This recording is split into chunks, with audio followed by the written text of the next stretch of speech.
Namah Shivaya. Om Sadashiva Samarambham Shankaracharya Madhyamam Asmadacharya Paryantam Vande Guru Paramparam.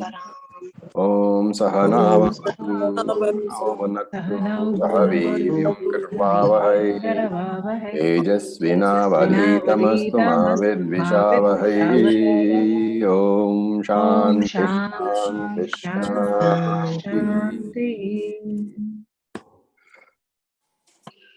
So, we had completed the 23rd verse in the last class, and we are now on the 24th verse, which we will chant. Brahmarpanam Brahmahavihi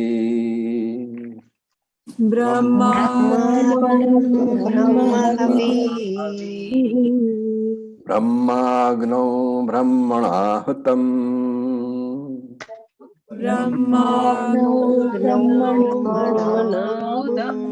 Brahmaiva tena gantavyam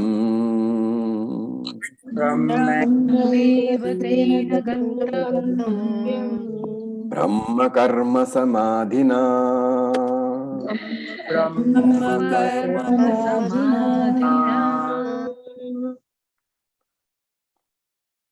So, first let's look at the word meanings. Brahma Arpanam. So, Arpanam is Arpanam has the meaning of to offer also, but here it is the means of offering, the instrument offering. That is the ladle, it is the instrument of offering. So, Brahma Arpanam, the instrument of offering is Brahman. Brahma Havihi, the oblation, the ghee which is being offered is Brahma. Brahma Agnau, the fire is Brahman. Brahmana Hutam, the offerer is Brahman. Brahma eva tena gantavyam, Brahman indeed is reached by him. Brahma karma samadhina, who sees everything as Brahman. Now, up till now, we, in all these verses of chapter 2 and then chapter 3 and in chapter 4, Krishna had discussed what? One of the major things being discussed was the Nitya Anitya Vivekaha in Tattvabodha language. What is Brahman? What is Atma? What is Anatma? And what is the difference? Okay, these are the discussions which are in very great detail in these 3 chapters. And this particular verse is basically, it's rarely found in the Bhagavad Geeta at least, though it's very common in the Upanishads. This verse is the very pinnacle, the very height of Vedanta. So here, the idea conveyed here is the essence of all the Vedas, and Bhagavad Gita touches upon it only in a few places. Though in our explanation, we have been constantly talking about it. But the Gita itself, Krishna himself touches upon it only in a few places. So here, what is Krishna saying? Krishna has been telling Arjuna, there is a difference between Atma and Atma. That difference you should understand.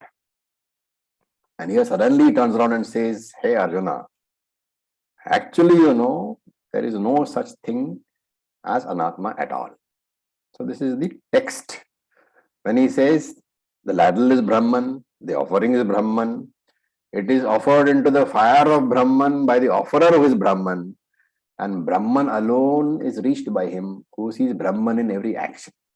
So that, what is he saying? Sarvam Brahman. Everything is Brahman alone. There is no such thing as Anatma at all. Okay, now in this discussion, for those who are familiar with at least Hindi grammar, so I'll point out that there are, in any karma, in any action, there are 6 factors involved. And these factors are called karakas. We have discussed this before. What are these factors? Karta, karma, karanam, sampradanam, apadanam, adhikaranam. So in English, karta means what? Karta is the agent. Karma is the object on which karma is being done. Karanam is the instrument by which the karma is done. Sampradanam is the objective, the purpose for which the karma is done.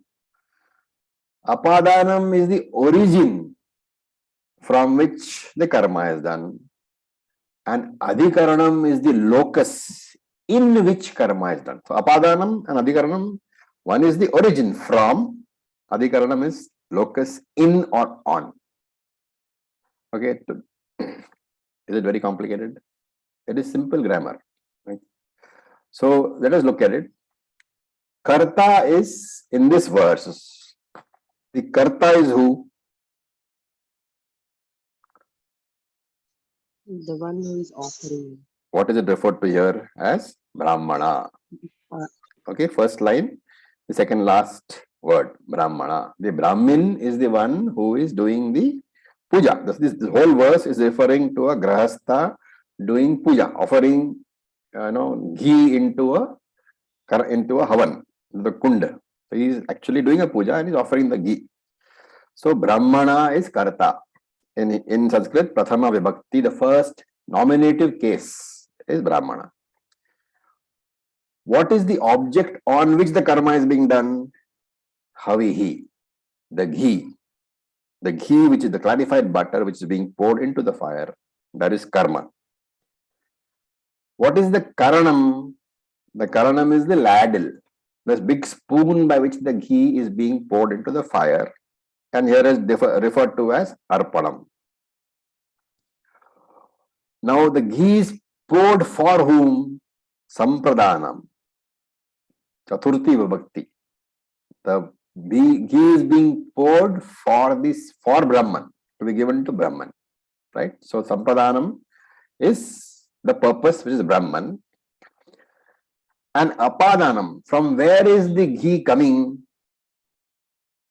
From Brahman itself. And therefore origin is also Brahman. And it is being poured into the Agni. Adhikaranam is the Agni. Okay.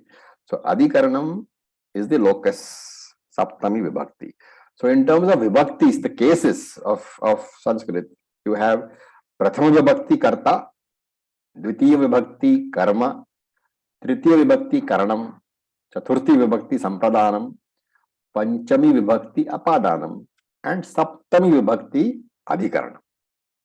The sixth case, that is the Shashti Vibhakti, refers to possession, and it is generally not related to karma, so it doesn't appear over here. The point being made is all the Vibhaktis, which each Vibhakti is basically a factor of doing karma, right? A karaka, 6 factors involved in the action. So without the agent or the object or the instrument or the receiver or the origin or the locus, the karma cannot be done at all. Hence, karta, karma, karanam, sampradanam, apadanam, adhikaranam. Without these 6 instruments, the karma cannot be done at all. And all these 6 are being referred to in this particular verse. Okay.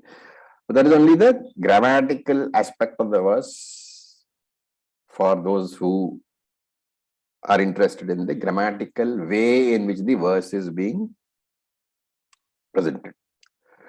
So this verse is a very important verse, and very often used as a prayer verse before the meals, before your dinner and lunch.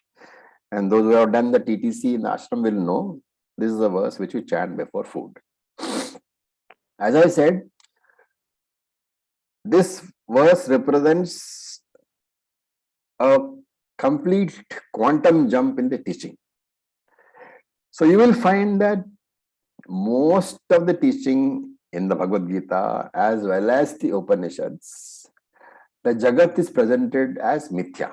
So in the beginning you do differentiation between Atma and Anatma, And as you go on, then you show that the anatma is dependent upon the atma.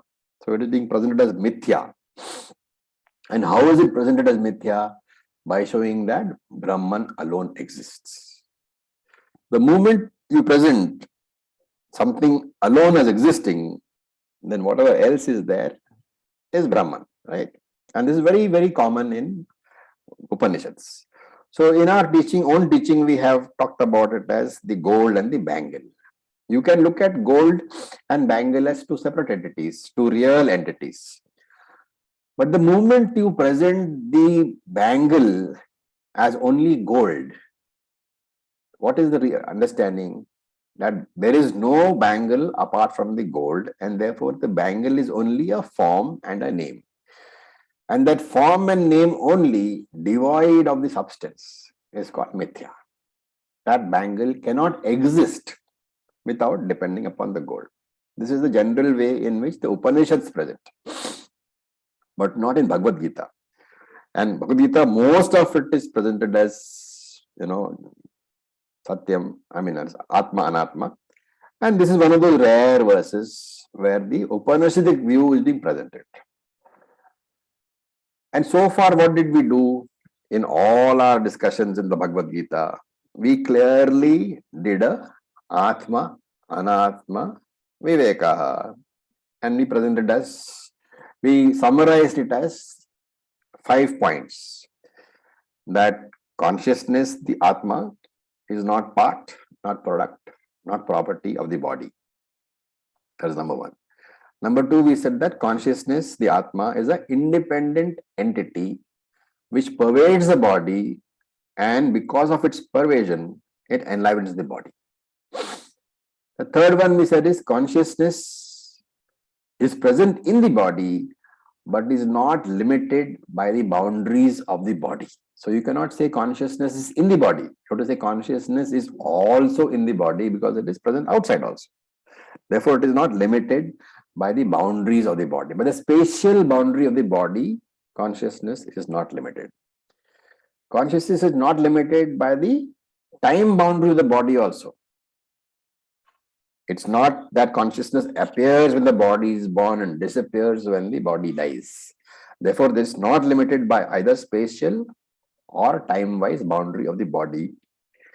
And the fourth was when the body gets destroyed, dies, consciousness still survives. It does not get destroyed with the destruction of the body. The only thing is, the fifth point is, that consciousness is no longer capable of being recognized or interacting with the world because the reflecting medium, the medium of interaction, which is the body, is not available anymore. All this was seen in chapter 2, verse number 12 to 25 or so. So this stage of Vedantic knowledge is called Chetana, Achetana, Vibhagaha. The differentiation between the conscious and the non-conscious aspects of creation.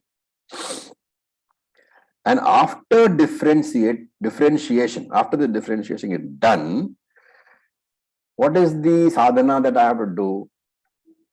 I have to practice claiming the Atma, the consciousness as myself, instead of doing what I have done so far by claiming the material body as myself. So instead of saying, I have an Atma, which is the normal way, people say, my Atma. So instead of saying, I have an Atma, I should say, I am the Atma. And therefore, I should rephrase those 5 points. For Mananam purposes, for Nididhyasanam purposes, I have to rephrase those 5 points and I have to say in my Nididhyasanam, I am not a part, product, or property of the body. I am an independent entity pervading and therefore enlivening the body. I am not limited by the physical, by the spatial or temporal boundaries of the body.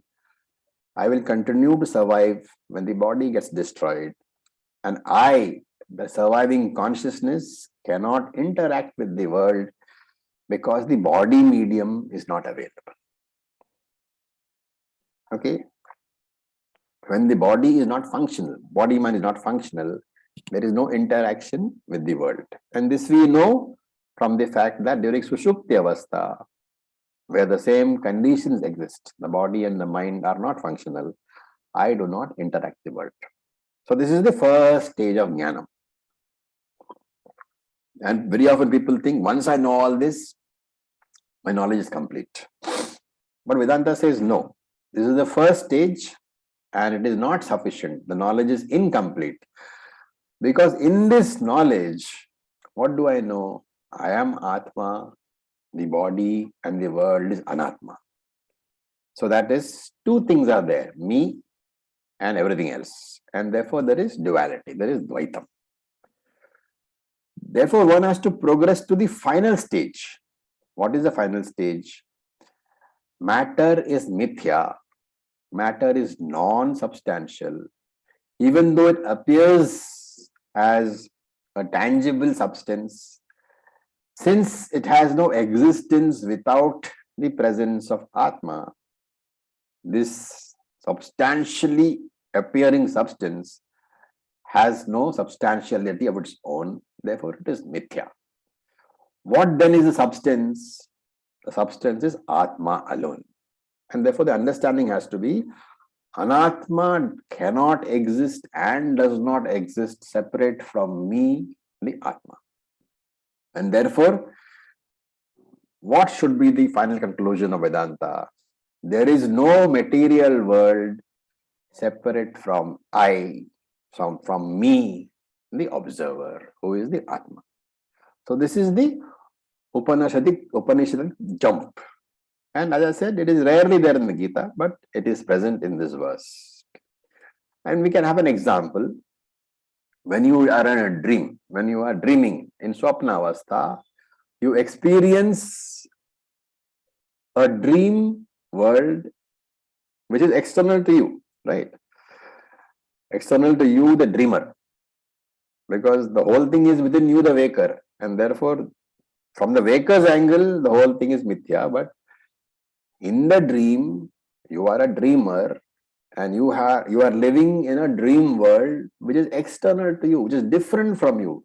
And in the dream, it is very tangible, it is very real. So in the dream, if the tiger is chasing you, you will run, right? And if a dream teacher comes and tells you this is a dream, you are not going to accept that very easily.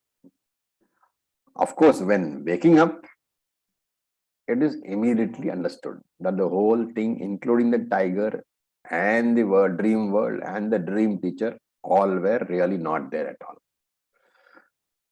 But that is possible only when you wake up.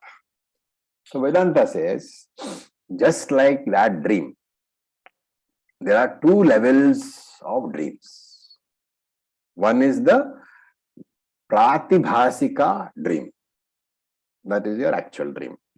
In the dream world, when you dream, that is called Pratibhasika Satyam, a reality at Pratibhasika level.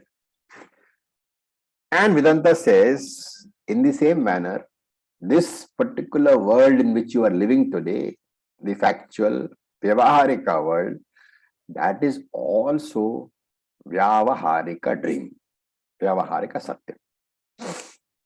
There are two dreams, there are two levels of dreams. Pratibhasika Satyam, Vyavaharika Satyam.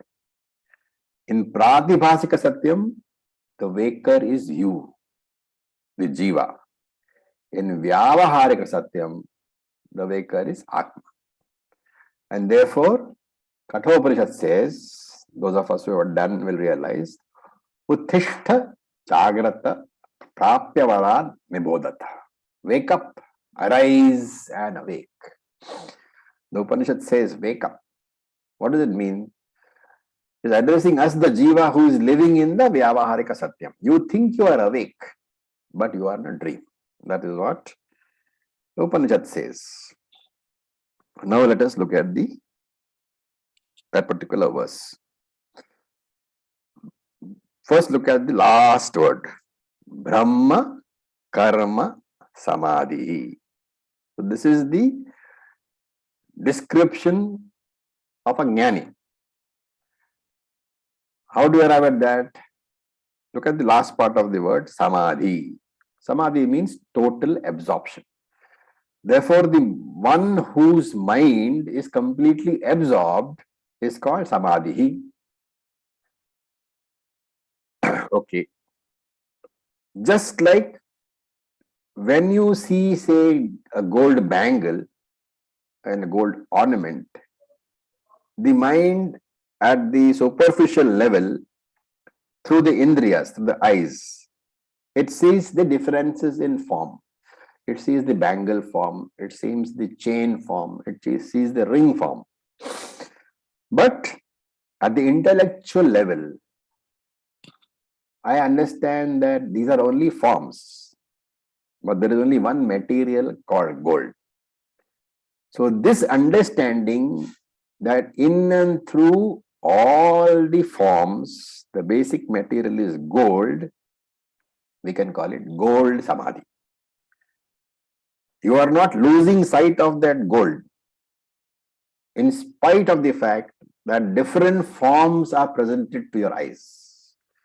That is called gold samadhi.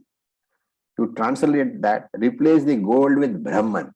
What does it mean? Brahma samadhi means not losing sight of Brahman as the very substance in and through all my transactions. So Brahma karma samadhi. So karma means transactions. Brahma samadhi means not losing sight of Brahman. Brahma karma samadhi means in and through whatever I do, I don't lose sight of the fact that I am Brahman alone. Everything is Brahman alone. Nothing is separate from me. Therefore, Brahma karma samadhi means a jnani who has understood, who does not lose sight of Brahman in and through any transactions. Right?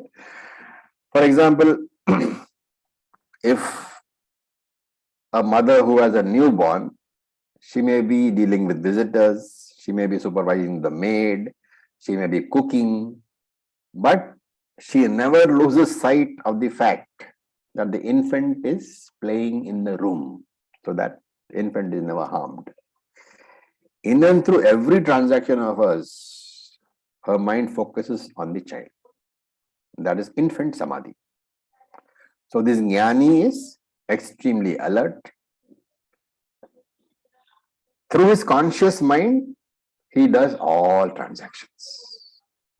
But in the subconscious mind is the awareness that everything is Brahman alone. There is nothing but Brahman. Sarvam Brahma eva. And this attitude, this state of mind is called Jnānanishtha, also called Atmanishtha, also called Brahmanishtha.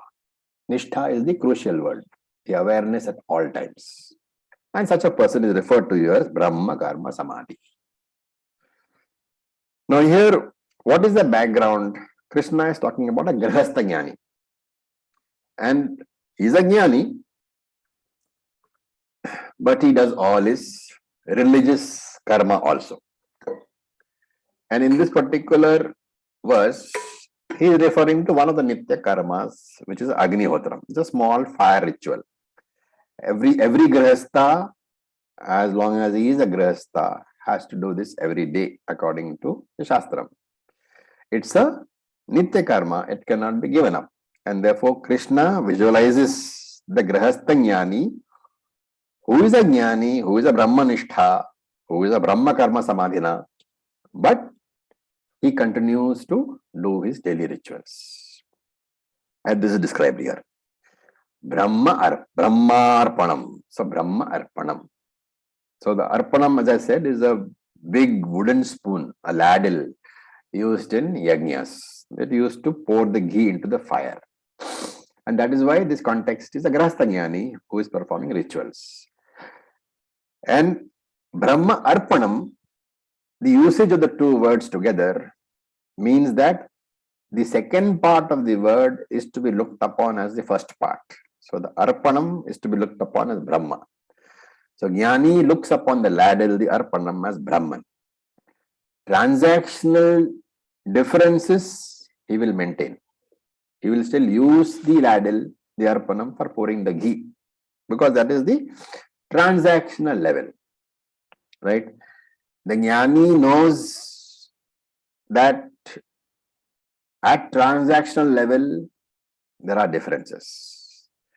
For example, like the person who has studied chemistry or physics, he knows that in terms of very nature, a diamond and a coal piece are not different, because it is the coal which, through thousands of years of compression, turns into diamond. Both are carbon only. Material is carbon.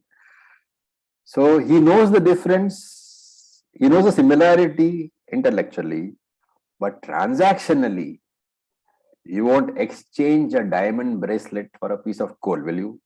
No, you won't. So transactionally, you do things according to the Vyavaharika reality. You will put the chain, the necklace on the neck and the ring on the finger. You won't try to do it otherwise. But you know that both are gold only. And therefore, there is a very beautiful little verse, Shobhashitam.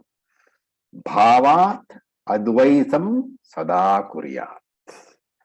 Kriyat advaitam nahi kaharchit. Bhavat.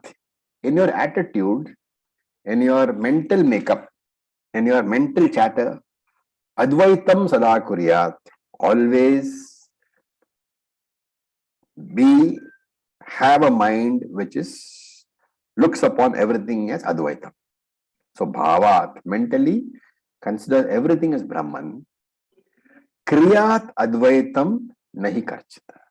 In your karma, you should not consider everything as advaitam. Right? You cannot go to your teacher and say, you are Brahman, I am Brahman, so why don't you touch my feet? You can't do that. So kriyat advaitam nahi karchita. In karma, you have to remain in the Vyavaharika Satyam, in the worldly transactional world. So this is a remember that in our language, in the terminology which we use, Bhavat Advaitam Sada Kuryat is a description of a binary form, binary mindset, binary format. What is binary format? Consisting of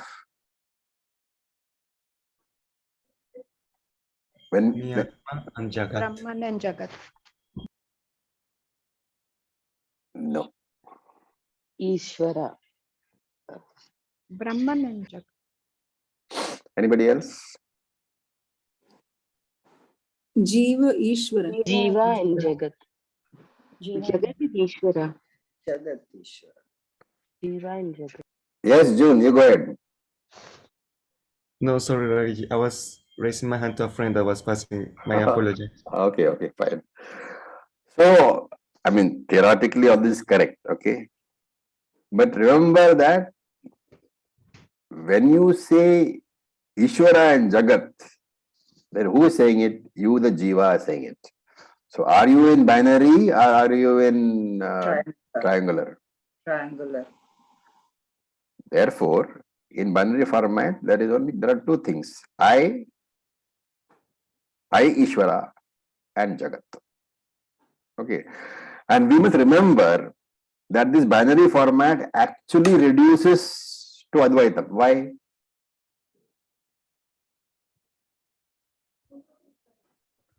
Why does binary reduce to Advaitam? Non-dual, singular.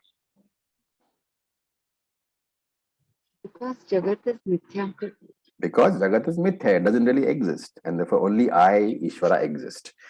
And furthermore, if Jagat doesn't exist, I, Ishvara, am no longer a creator. And therefore, I, Ishvara, am Brahman. So only Brahman exists. So binary format, while we say I, Ishvara, and Jagat, remember it ultimately means only Brahman. Therefore, if you ever find yourself approaching the Lord with a request for favors, remember that you are in triangular format. You know? The moment you go to a temple and ask for something, you are in a triangular format. The moment you pray for something special, you are in a triangular format. If I and Jagat are both Satyam, then it is Dvaitam. Right? So life is a movie, they say. But, if life has to be a movie, it has to be entertainment, right? And if you have to be entertained by life, you can't be an actor. You have to be a spectator. So transactionally, you have to handle everything appropriately. But at the intellectual level, in your vision, you must know that everything is Brahman only. So the Jnani handles Vyavaharika, transactional things appropriately. But in his vision, Brahma Arpanam, he sees that ladle as a name and form as Mithya. And he sees that he, Brahman, is the substratum, the Adhishthanam. Brahma Havihi. The Havi can be milk or clarified butter or whatever. But he knows that is also Brahman. Brahma Agnau. He knows the fire into which he is pouring that ghee is also Brahman. Brahmana Hutam. He knows that he who is offering the fire, the ghee into the fire is also Brahman. So Hutam is the act of offering. That Brahmana is also Brahman. Hutam, the act of offering, is also Brahman. Okay, normally Hutam is that which is offered. Now the reason why I am saying the act of offering is because Shankara puts a small comment saying that Havihi, the ghee, has already been mentioned. And therefore what is offered is Havihi. So you cannot say Hutam again, what is offered. And therefore Hutam has to be taken as the process of offering. A very small but minute distinction by Shankara saying that not only what is offered is Brahman, the very act of offering, that is also Brahman. And Brahmaiva tena gantavyam, the destination is also Brahman. So remember that use of that combined term, Brahmarpanam, Brahma Havi, Brahma Agnau, they all indicate that the latter part of the word is to be seen as the former part. So Arpanam Brahma, Havi Brahma, Agnau Brahma. This is the meaning here. And here we should be saying something also, that normally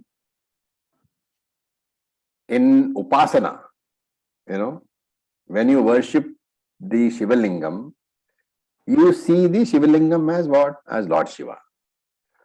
When you worship Saligramam, you see the Saligramam as Vishnu. Can we take that meaning here?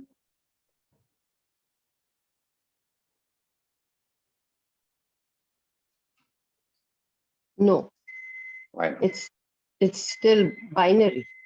It's and the lingam or the shaligramam is only an alambana. It's only a representative or a. I am different, and then if I look at the Shivalingam, it's a. Fair enough. So in Upasana, there is duality, right? You are deliberately superimposing Lord Shiva on the Shivalingam. But you are the Upasaka, and by the method of superimposing, the Shivalingam has been turned into Upasyam Lord Shiva. But duality is there. So it is Upasana. In Upasana, always Dvaitam is there. That meaning cannot be taken here very simply because all these verses from 19 onwards are an explanation of the 18th verse, which is pure Jnana. And therefore this 4.18 onwards is dealing with pure knowledge. And in knowledge, there is no question of superimposition. Therefore, when you say seeing here, when you say Brahma Arpanam, you are not to see the Arpanam as Brahman. You have to negate the arpana. When you negate the form and the name of the ladle, then what is left is the adhishthanam, the substratum, which is Brahman. It's like seeing the rope snake, right? Earlier I saw the rope snake. Now when I have the torch in my hand, I have knowledge. What is that knowledge? That there is no snake. So when I falsify the snake, when I negate the snake, then what I see is the rope.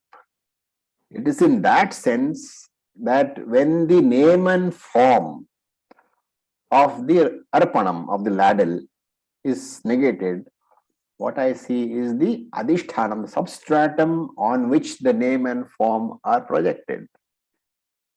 That is Brahman alone. And all this is done by whom? Brahma, Karma, Samadhina, the Jnani who is absorbed in this Brahmanishtha. And Shankara here gives a very beautiful comment to explain. He says, Brahma eva karma. Iti Brahma karma. He says, Brahman alone is the karma. There is no such thing as karma. The falsification of the adhyasa, which is called karma, of the superimposition, which is called karma, that leaves you only with one substance. That is Brahman. And that Brahman is I alone. Everything else is name and form. The fact that I can experience anatma, the fact that I can see and handle the ladle, it does not make it satyam. The fact that the ladle has a utility for transactions, for pouring the ghee, it does not make it satyam. Satyam status is decided very simply by whether it can exist independently or not. And therefore, the sannyasi jnani has renounced karma. How? Not by not doing karma, but by falsifying it, by seeing that every karma is Brahman alone. So hence, Brahma karma. He sees karma as Brahman alone. And this logic, you have to mentally apply to all the karakas, all the factors of action, the karta, the karma, the arpanam, the fire, everything. And after applying this logic, you have to dismiss each one as mithya. And this is what is to be done by the Vedantic when he does the Agnihotram. And this particular Agnihotram is called Jnānayoga. It's a very special form of Nididhyasana, of the Vedantic meditation. For example, when you do a puja, you, for example, take the Havan which you do in the ashram for TTC, right? When you do that Havan, if you notice carefully, you will see that first of all, the priest, he purifies the place by sprinkling little water here and there. And then in any puja, what is done is you offer a seat to Easwara. You are invoking Easwara. Now you say, you come here and so that I can do my puja. So asanam samarpayami. I am offering you a seat. That is the normal way of starting a puja. For doing a puja, right? From Dharma Shastra angle, from karma angle. But when the Vedantic student, you and I, when we do the same puja, for us that puja becomes a Jnānayoga. How? When we say asanam samarpyami, you may say that, O Easwara, I am offering you a seat. Then, at that point, you should take one step back and say, in fact, this Easwara is the seat for the whole creation. The entire creation rests in Easwara. How is it possible for me to offer him a seat? So that is the Nididhyasanam part. And the next step in any puja is, once the Lord comes and sits, then you do Pada Puja. You wash the legs and the hands and all that, right? So when you are going to do that step, as a Vedantic, what are you going to ask? This Easwara whom I am offering, He is apani apadam. He has no legs and he has no hands. Where is the question of my washing them? What am I doing? What is it that I'm doing? With this particular, mode of questioning, I am reducing everything to mithya. And later on, Krishna will point out that Jnānayoga is the supreme yajna. It is the best of all yajnas. And with this verse, the topic of Jnanam is over. I'll take a small break here before going on, because we're continuing with that, but any questions so far? Because one of the most important, one of the deepest verses. So any questions? Acharya ji, Yes, just Ritu. little this thing. We are often saying it's just a matter of using words, but we say that we try to negate the mithya component, like you mentioned, even in Vedantic meditation. There is another way of looking at it, probably, in my understanding, claiming the Satyam. So, which is a better way to follow Vedantic teaching? It's just a matter of words, but I don't know. It is the same thing. When you negate the mithya, what you are left with is satyam. But if you say that I have negated anatma, and anatma is there, you have not really negated, because you are still there. So when you negate and you say what is left is me, that is the correct understanding. So it's a combination of both of what you are saying, negation as well as claiming. You can't do one without the other. Okay, thank you. Om Rabiji. Yes, Vinitra. This verse reminds me of Purnamada Purnamidam also. Is Well, the concept. No, let's leave that for the time being. We'll focus on one Okay. verse. Yeah. Okay. And another question I had, Raviji, is when we stand in front of Ishvara to ask, yes, there is binary format. But when we stand, when you stand in front of Ishvara to ask, it is not. No, binary. sorry, I meant the Triangular format. Triangular format. But when I bow in gratitude, It is still triangular format. it's still triangular. It's still triangular. Yeah. Only if I say I am Aham Atma or Aham Brahmasmi, only then it becomes Then it is binary. binary. Yes. Right. Thank you. So Acharya had a question. Yes, Aarti. Why is this verse chanted before eating food? Well, what is being done is ghee is being offered into the fire. And what do you do when you're eating food? You're offering oblations to the digestive fire. As simple as that. Yeah. Right. To Ishvara who resides, the Agni which resides as Prana Agni. Right. And that is why every meal is called Prana Agni Hotram. Every meal that we eat is actually Agni Hotram to Prana, the digestive fire. Providing you think of it that way. So if you're eating 3 times a day, you can very honestly say, I am doing Agni Hotram 3 times a day, providing you are doing Brahmarpanam with the right understanding. Yeah. Thank you. Thank you. So person who does 3 times a day, Agni Hotram is a Nitya Agni Hotri. Permanent Agni Hotri. Right. Thank you. Namaste, Raviji. Yes. On the Salagrama Puja, Yeah. it's always Vaishnava, because I was of the impression that when there is a chakra inside, it's a Vaishnava, and where there's no chakra, it's a Shiva Bimbam. Is that right? No. Saligramam normally is taken as a, Only Vaishnava. only, not Vaishnava, I won't say Vishnu. Amsa, For Vishnu, Mahavishnu. yes. Oh, never as a Shiva Amsa. See, that is the traditional Dharma Shastra. Actually, you can take anything as anything. From a Vedantic point of view, we should be having no differences at all. Okay. There is no difference between Vishnu and Shiva. There are only two different aspects of Creator, and that is why I give 2 different names. True.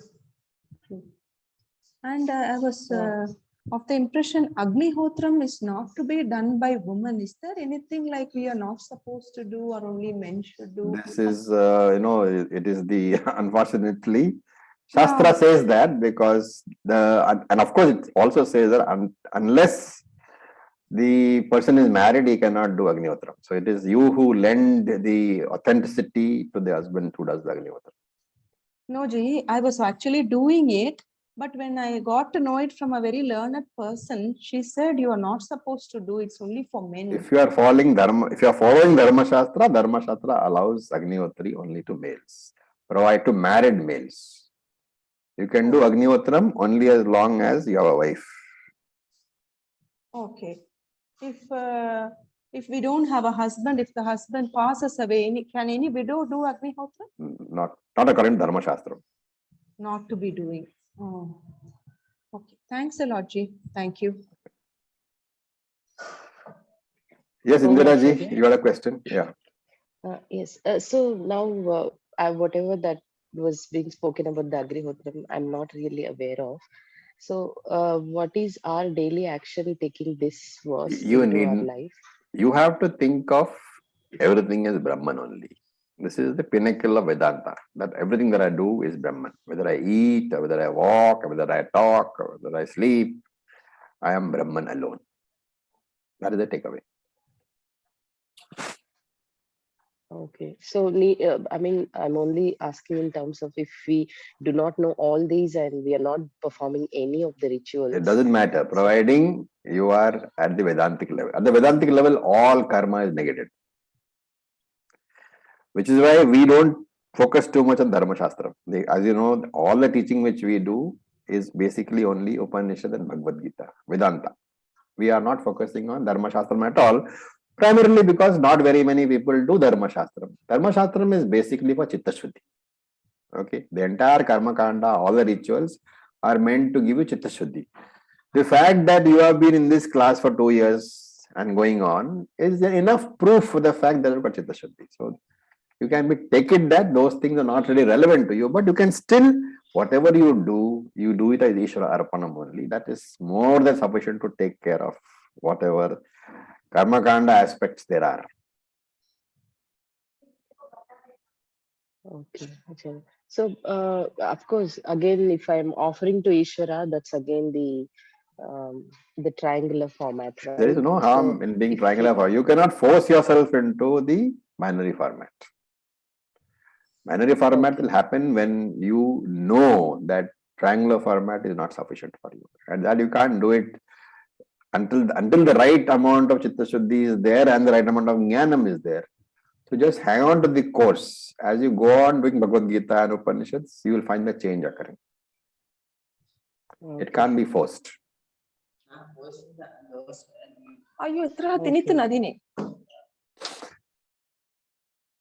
Okay. So now the topic of Jnanam is over, okay? But here I would like to point out a little bit from the Bhashyam.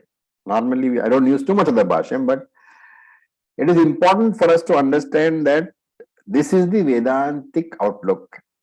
And there are other schools of thought, other darshanas, who have got different interpretations. And therefore, Shankara points out that this in his Bhashyam. So, the Shruti says, the Upanishad says, or the Shastram says that Brahman becomes the universe. Right? The other darshanas, they also accept. They say, yes, Brahman becomes the universe. But the other darshanas, for example, Vishishta Advaita, they say Brahman becoming the universe, Brahman is Parinami Upadana Karanam. What is Parinami Upadana Karanam? That material cause which undergoes a parinam, undergoes a change. So, in terms of Vishishta Advaita, the same Shruti statement that Brahman becomes universe is interpreted as Brahman has undergone modification and therefore become the universe. What do we say? We say Brahman is Vivarta Karanam. It appears as the universe without undergoing any change. I hope from Tattva Bodha, you people are familiar with the terms Vivarta Karanam and Vivarta Upadana Karanam and Parinami Upadana Karanam. Any doubt about these two terms? Everybody knows? Sir, I don't know. Then you need to revise Tattva Bodha. Yes, sir. Okay, these concepts are there. Mm. So very simply speaking, when you are having a dream, you are the waker, and you have converted, you have created a dream world. But the material from which the dream is created is you only. But you have not undergone any change. So you are vivarta karanam. You are the non-changing cause of that dream. However, when the milk changes into curds, the milk materially changes. And therefore, the milk is the parinami upadana karanam, the changing cause which has changed into the curds, into the yogurt. Simple example. Okay. So the consequence of accepting any of these philosophies, these modes of thoughts, completely different. Say, if you say that Brahman is parinami upadana karanam, think of the milk becoming curds or yogurt. What is the milk? It is a very real product. And the curd is as much real as that, because it is the same milk which has turned into curds. And if you are using this argument and saying that Brahman is parinami upadana karanam, then you are saying that the universe Jagat is as much Satyam as Brahman, is as much real as Brahman. So for the Vishishta Advaitin, Brahman is real and universe is also real. If the universe is real, what is the problem? You are real. If you are real, you are troubled by the real universe. The real universe can never be negated. You will never get moksha. So that is the problem with the Vishishta Advaitin's viewpoint of Parinami Upadana Karanam. But when we say Brahman is Vivarta Upadana Karanam, appearing to change only, appearance only, the whole universe is only appearance and therefore mithya.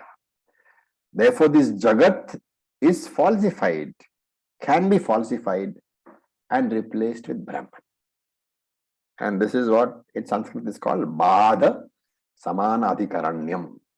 That unreal or mithya Jagat, because it is unreal, because it is mithya, it can be negated. And when you negate that mithya Jagat, you find that only Brahman is there. But if you take the Vishishta Advaitin's view of Brahman as being Parinami, then Jagat is Satyam also. Because the real Satyam Brahman has changed into the Satyam Jagat. And what is Satyam can never be negated. Tattvabodha. Trikale tishtati iti sat. So, that Vishishta Advaitin will tell you, Krishna is saying Brahma Arpanam, Brahma Havihi. Brahman is Satyam, world is also Satyam. How can you, O Vedantin, how can you negate the universe? And therefore meditate upon the universe as the real Brahman, as the real universe, as the real Brahman. That is what he will tell you. What is the difference in our view? Meditating upon Jagat as Brahman, right? If you are invoking Brahman upon Jagat, it is Upasana. If you are negating the Jagat and arriving at Brahman, that is Jnana. And again, we have confusion. The problem is that visualizing the universe as Brahman is also sadhana prescribed in the Shastra. For example, the entire 11th chapter of Bhagavad Geeta, it deals with that only. And in such upasana, the status of the world is Satyam. How do we understand? How should we understand?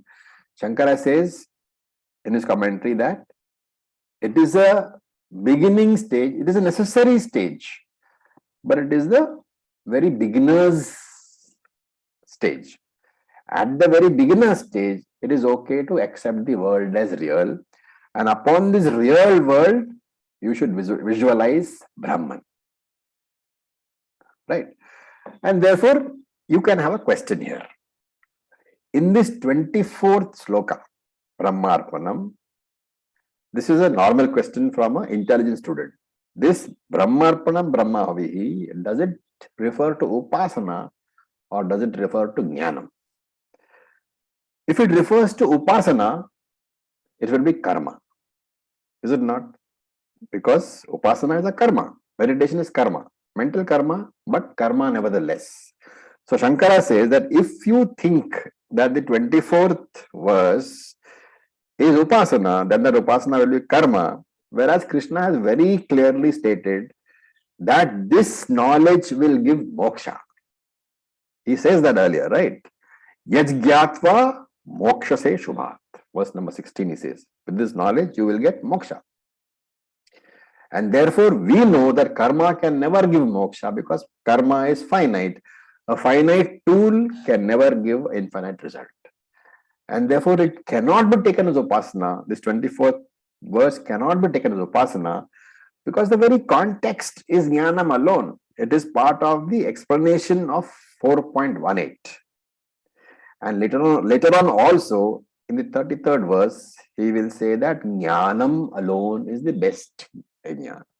And again here in this verse itself, he says, Brahmaiva tena gantavyam. You will get moksha alone. Right?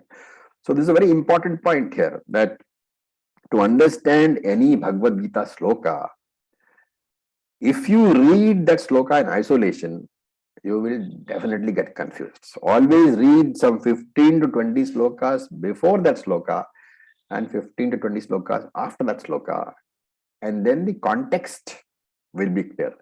Contextual interpretation is very, very necessary in any shastra. By itself, standing in isolation, if you try to interpret any verse, there is a real possibility of misunderstanding.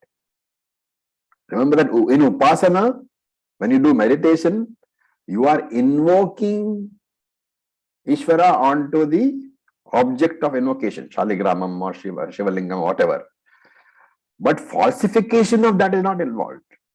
So if you are invoking Brahman or Ishvara on the universe in meditation, you have not negated the universe. The universe is still real for you. As long as Jagat is real for you, samsara is real. That is why we say Brahma Satyam has always to be followed up by Jagat Mithya.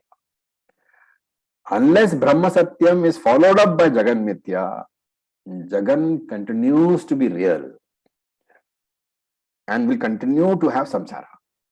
Brahma Satyam by itself is not going to take away samsara. Jagan Mithya is as important as Brahma Satyam. And this is the crucial difference between Bhakti and Jnanam. A Bhakta in Bhakti Yoga will never falsify the universe, will never negate the universe. And if that Bhakta takes it one step further and falsifies the universe, that same Bhakti acquires the name of Jnana. And therefore, this 24th verse, it deals with Jnanam and not Upasana. Every long-term student of Vedanta, the problem is a lot of Vedantic students, they focus only upon Brahma Satyam. And this includes students who have been there very, very long in Vedanta. Remember that if you focus only on Brahma Satyam, you will continue to face problems.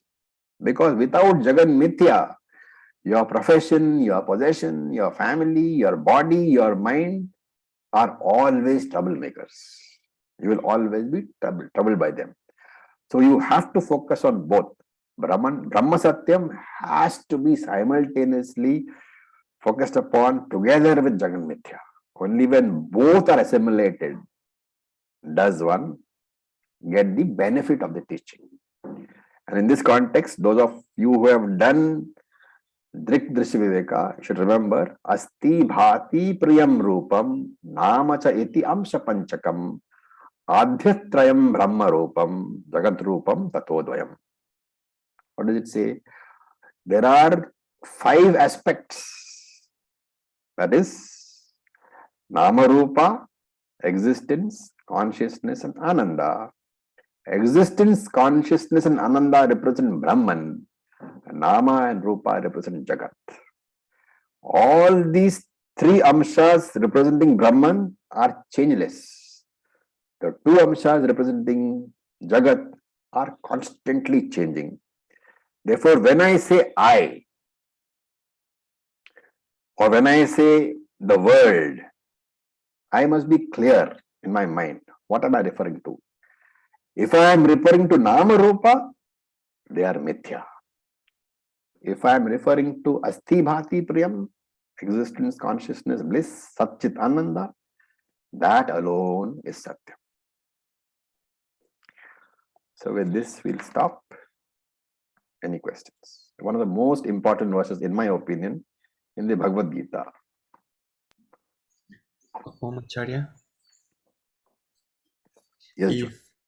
If according to the Vishishta Vedanta view, if for them Jagat is also Satyam, then what's the concept of moksha for them? The concept of moksha is going and sitting at the feet of Lord Shiva or Lord Vishnu in Vaikuntha. Mm-hmm. So you have a Lord and I am the slave. That is moksha. Okay, thank you. Om Raviji, Yes, is Vinita. a very basic question. Is Mithya the concept only in Vedanta, or Mithya is are only there? Vedanta. Okay. No other Thank darshana has the concept of Vedanta, of Mithya. Yeah.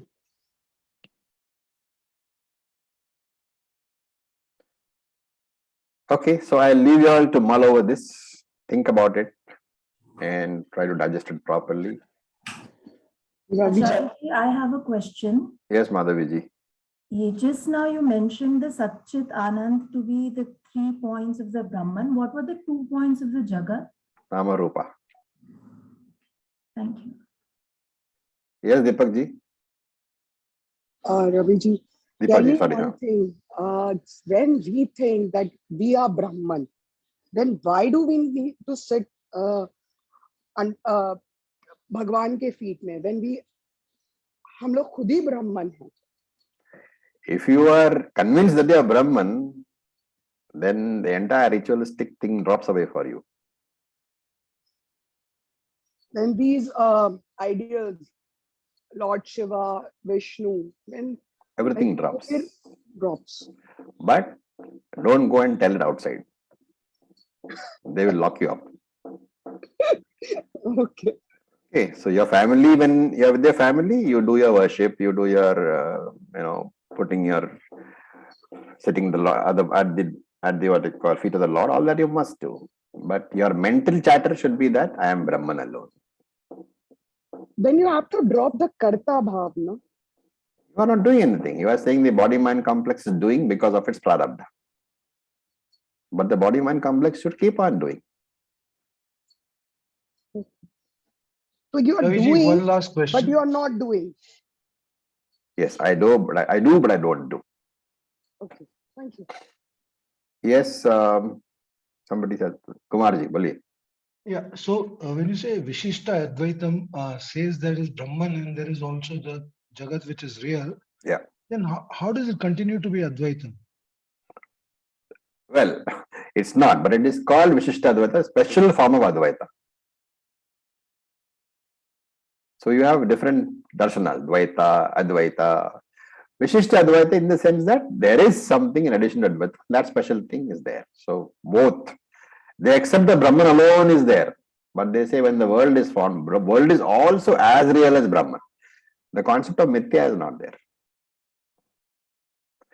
It's like saying milk and curds are the same.